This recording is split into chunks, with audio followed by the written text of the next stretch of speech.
So, here's a question for you. Can you really build a family home on a salary of just 26,000 rupees a month? I mean, it sounds kind of impossible, right? A huge stretch. Well, in this explainer, we're going to break down a real-life plan that shows how, with a super smart strategy, it just might be possible. Okay, so let's get right into it.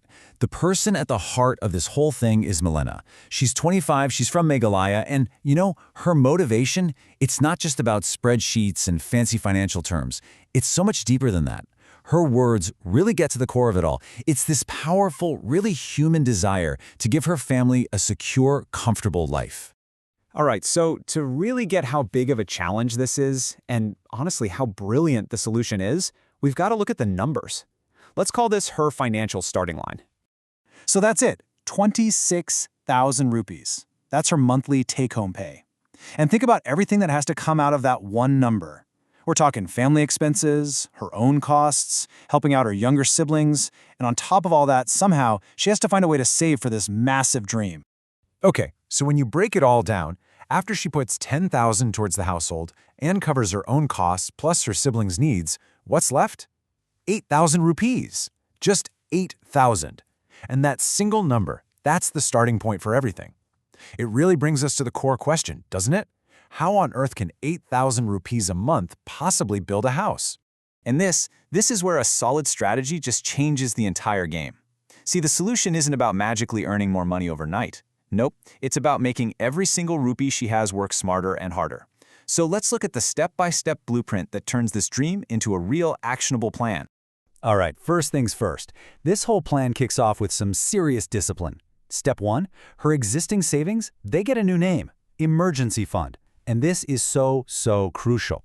It's a safety net. It's completely off limits for the house. Got it? Good. Step 2, the budget gets tightened up, which frees up more cash to invest. And now, here's the really clever part. The investments get split. You have one pot for predictable stuff, like yearly school fees, and then a totally separate pot that is only for the house. It's all about giving every single rupee a specific job. Okay, now this is where things get really interesting. Pay attention to the tool that was picked for those short-term goals. The plan doesn't just go for a simple savings account or even a regular fixed deposit. No, instead, it uses something called a debt mutual fund. Choosing the right tool for the right job is everything. Think about it. For a predictable expense like school fees, the stock market is just way too risky, right? Too volatile. Fixed deposit, yeah, it's super safe, but a debt mutual fund, it's like this smart middle ground. It's designed to be pretty safe, but it's aiming for slightly better returns. And look, it might seem like a small thing, but when you're on a tight budget, these little wins, they really add up. And this thinking applies to the main house fund too. It's also diversified, and this is important. It's based on her comfort with risk. So the bulk of it, 5,000 rupees, goes into another safe debt mutual fund. That's for building a solid foundation. The other 2,000, that goes into a gold ETF. And Milena specifically picked this instead of riskiest stocks. She wanted some growth for sure, but without all the stress and sleepless nights that can come with the stock market. Smart. Okay, so let's get to the main event, the ultimate goal. Let's see how all of these small, disciplined steps start to come together to build towards that 6 lakh rupee home. This is it. This is the incredible power of just being consistent.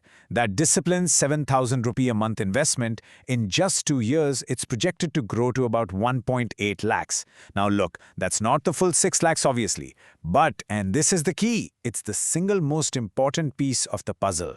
Why? Because that becomes the down payment. And this right here is the heart of the whole strategy. Her own savings are going to cover a whopping 30% of the total cost. I mean, think about what that tells a bank. When you walk in and put down that much of your own money, you're not just a number anymore. You're proving you're financially disciplined. It makes you a much stronger candidate for them to say yes to lending you the rest, that 4.2 lock. And here is the magic number. The estimated monthly payment, the EMI on that loan, is around 5,200 rupees. Now just stop and think about that for a second.